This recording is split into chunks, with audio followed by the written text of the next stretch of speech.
Hi Math 215 students. In this video we're going to see 4 quick theorems about matrix inverses. We're going to see theorems talking about the equation ax equals b. We'll take a look at that first.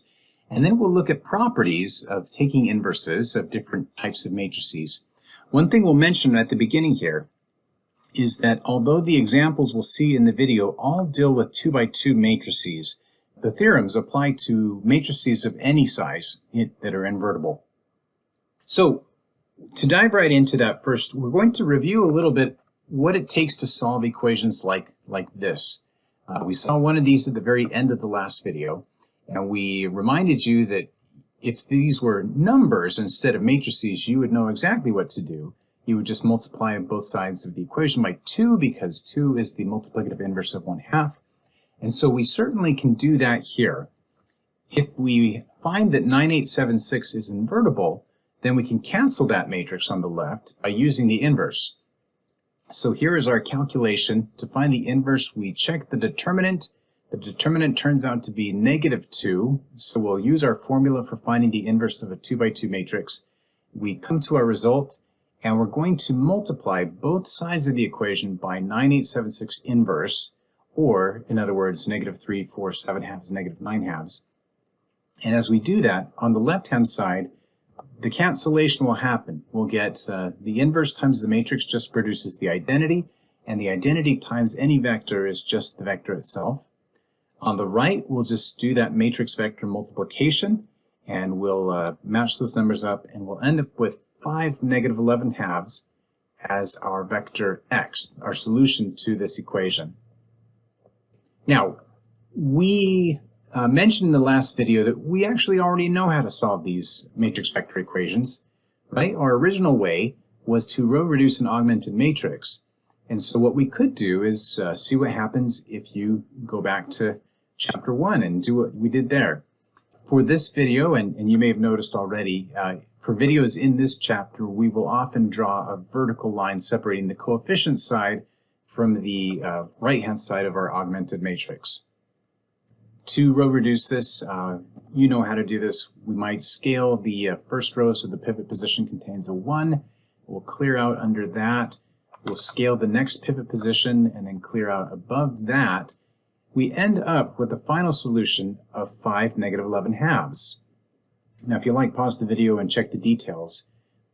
But you should maybe not be surprised that you get the same answer as we did just on the earlier screen. Here's our theorem.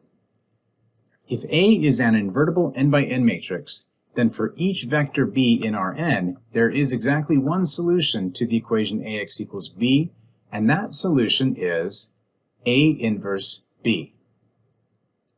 This is sort of what we saw before. If you wanted to solve an equation like this and A is invertible, just multiply both sides by A inverse, and that's how you'll get x equals A inverse b. One thing I want to point out, though, about this theorem is that it's not just saying what the solution is, it's saying that there is exactly one. And if we were to jump back to our picture of the row reduction process, you'll remember that when we were row reducing back in chapter 1, we paid a lot of attention to the pivot positions. We said that if you wanted to have at least one solution, you needed to have a pivot position in each row of the coefficient matrix. And then, in order to avoid having infinitely many solutions, in order to not have any free variables, you wanted to make sure that each column of the coefficient matrix had a pivot position as well. So what the theorem is saying is that the situation we have here, where there is a pivot position in every row and every column of the coefficient side of this matrix, that will always happen. There will always be exactly one solution if we start off with an invertible matrix A. Now, how would we prove this? Well, there are 2 things to prove. The first is to show that if there is any solution to ax equals b, then it has to look like A inverse b. And to prove this part, we won't write out the details, but you would do just exactly what you would do to solve. We would start with the inverse of A, multiply both sides by it, and show that if x is a solution, then x has to be A inverse b. But as a subtle point here, that's starting by assuming that there is a solution. How do we know that this has any solution at all? And that's where knowing the solution comes in handy. If we take x equals A inverse B, we know we can compute this because A is invertible.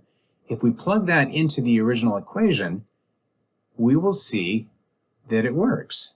That when you do group the A and the A inverse together, you get the identity, and that times B is just B. So AX does equal B. We do, in fact, have a solution.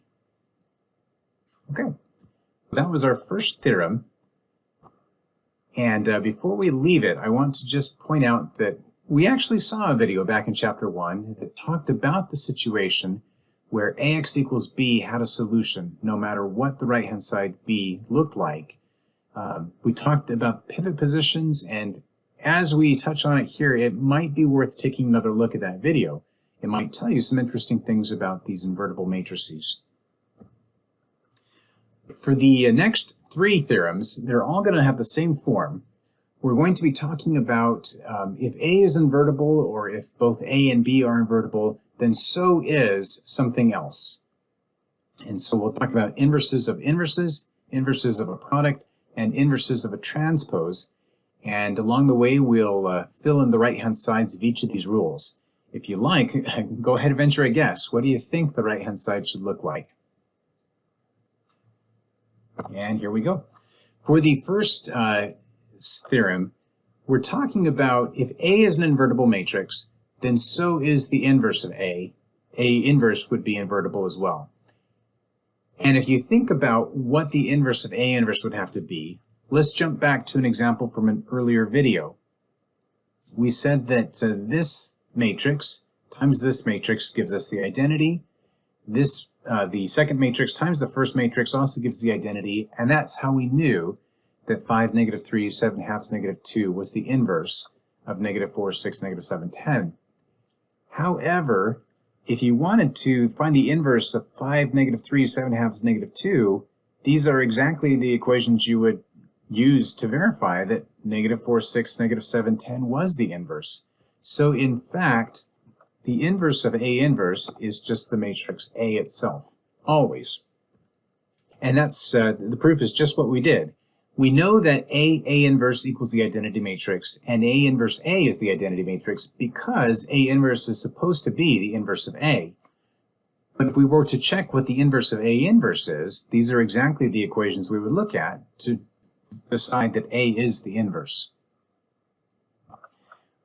For the next theorem, we're going to be talking about the inverse of A and B. And first off, we should state that if A and B are both invertible, then the product is definitely invertible as well. So it does have an inverse if both A and B have inverses. And if we take a look down here at our example, we've got 2 matrices that we already have seen to be invertible before. Their product is this matrix 14, 22, 23, and 36. And if we take the determinant and check, use our formula, we see that it is invertible. It does give us this matrix as the inverse. Now the inverse of negative 4, 6, negative 7, 10, and 1, 2, 3, 5, we've seen those inverses before, and when you multiply them together, you do get the same result. However, one thing to be careful of is that we take these inverses and we are multiplying them in the opposite order from what they appeared in originally. We've sort of reversed the order in order to get the same right-hand side as in the line above. So that is our rule, actually. AB inverse is equal to the inverse of B times the inverse of A. You have to switch the order if you're going to distribute the inverse through that product. Now, one author calls this switching behavior the sock-shoes property. The idea here is that if A represents the operation of putting your socks on and B represents putting your shoes on, and if you wanted to afterwards undo that process, how do you undo putting on your socks and shoes? Well, first you have to take your shoes off, and then you take your socks off. We do each of those operations, we undo them, but we have to undo them in the opposite order that we did them in the first place. Okay, so how might you have discovered this rule if I didn't tell you immediately that that's what the theorem was? Well, one thing you could do is try solving for AB inverse in this equation. We know that AB, if it has an inverse, it should multiply onto AB and produce the identity matrix. And if you were to try to solve for AB inverse, you might start by multiplying both sides by A inverse on the left, and then multiplying both sides by B inverse on the left. And that's one way you might come up with the right-hand side there. But how do you prove that the theorem is true?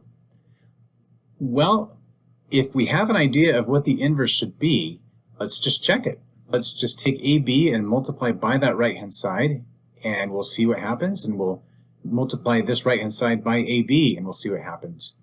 And on both lines here, you can see that because of the way it's set up, our associative property allows us to group together two matrices in the middle that are inverses of each other, and so we end up collapsing the middle, and then we're just left with the matrices on the outside, which are inverses of each other as well. And so, yes, multiplying AB and B inverse A inverse does give us the identity matrix.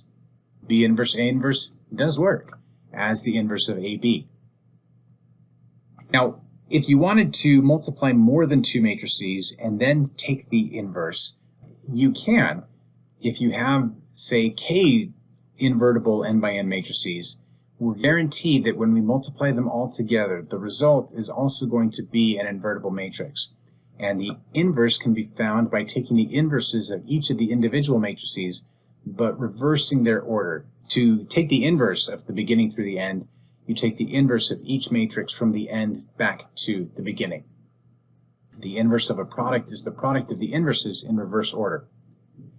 Now, if this sounds familiar, it's because something similar happens when you take the transpose of several matrices. Remember that if we were to take the transpose of k different matrices, we would end up taking the transpose of each of those matrices individually, but in reverse order. And so something very similar happens for inverses. Speaking of transposes, our last theorem deals with the inverse of a transpose. To illustrate this, let's just take one of our familiar matrices. Let's start by taking the transpose and then see how to take the inverse of that. So we would start by checking the determinant. When we do that and then put it into the formula, we switch the 10, the -4. The determinant ends up being a 2, so dividing through by that gives us this. And if these numbers, 5, 7/2, -3, -2, seem familiar, it's because the inverse of the original matrix also had those numbers, but in different positions. And in fact, as you look there, you'll see that actually this inverse of the transpose is itself the transpose of the original inverse. And so maybe you won't be surprised to see A transpose inverse is A inverse transpose. These operations of inverse and transpose have kind of switched places. To prove that this is always the case, we're going to do what we did in the previous proof. We're just going to show that this works as the inverse of A transpose. And in order to make sense of this, we're going to remember two facts. First is our rule about taking the transpose of a product. We can do that and distribute that transpose if we reverse the order of the matrices involved. And the other fact is just that if you take the transpose of an identity matrix, or of any diagonal matrix really, you end up with the same matrix. So the transpose of the identity matrix is the identity matrix. So let's try it. Let's take that right-hand side and multiply it onto A transpose.